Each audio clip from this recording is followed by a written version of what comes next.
The top of my Chromecast remote is starting to get slightly dirty with surface grime that has rubbed off onto it from my hand. On top of that, the buttons seem like they're almost getting stuck in the down position whenever I press on them.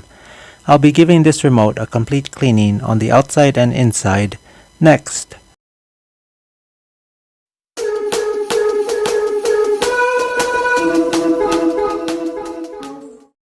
I'm tearing down the remote so other than the external surface, I can also gain access to the internal parts. I'll be cleaning everything down to the circuit board, so I'll be separating all the individual parts. Prying the top cover open was a little difficult. I found the best place to start was in the middle of the remote where the battery compartment door ends. It lifts up more easily at this spot than any other spot around the cover. I also found that sliding the pry tool towards the large circular button at the top of the remote pries the cover off more easily than in the other direction. Something I was impressed with in the construction was that none of the tabs that hold the cover to the bottom half broke from prying. I always seem to break these when separating plastic parts, but not this time. Separating the PCB from the cover involves removing 3 Torx screws that run down the middle of the PCB. Next, I slid my pick under the side of the PCB to force it upward, then pushed outwards on the tabs holding the PCB down until the PCB released. Once I got that side out, I could lift that side of the PCB, then slide it away from and up from the tabs on the opposite side. Removing the rubber buttons was easy to do. I used my pick to get under the buttons so I could lift them without worry of the rubber tearing, but the buttons did come out very easily. Here's all the individual parts from my Chromecast remote. I feel it's a well-designed product. I don't like the convex shape of the lower case, but otherwise it's a good size with large buttons. I'll use this tub to hold all the parts I want to scrub using isopropyl alcohol.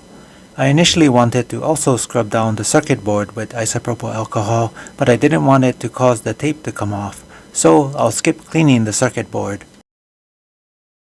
I'm using a toothbrush to scrub everything since it works the best for getting into tight spaces. After the first scrubbing, I'll let the parts soak for about 5 minutes, then scrub everything once more before drying them. Isopropyl alcohol evaporates pretty quickly, so I'll lay all the parts out to dry on this paper towel. Drying shouldn't take more than 15 minutes, after which I can work on reassembly. I'll start reassembly with the top cover, plastic buttons, rubber buttons, and the circuit board.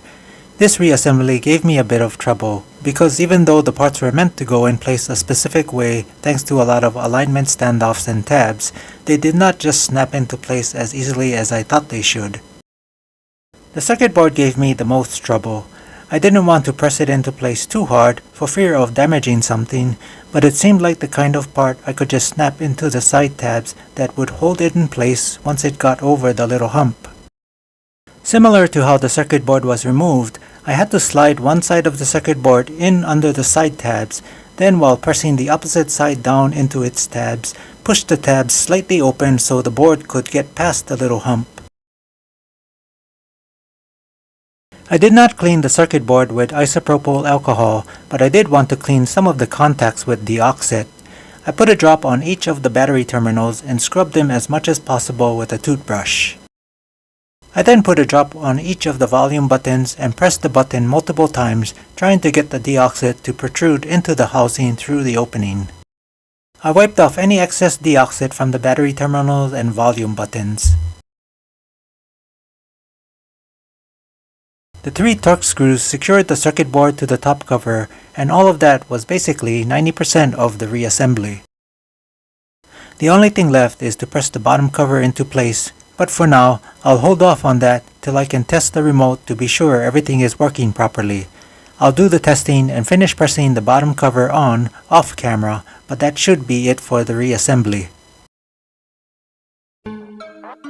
It was a little frustrating with no Chromecast remote.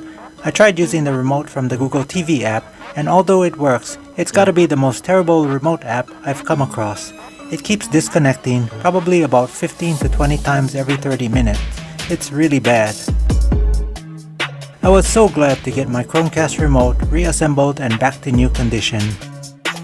If you have any questions or comments, leave them in the comment section down below. That's all I have for now, and I will catch you in the next video.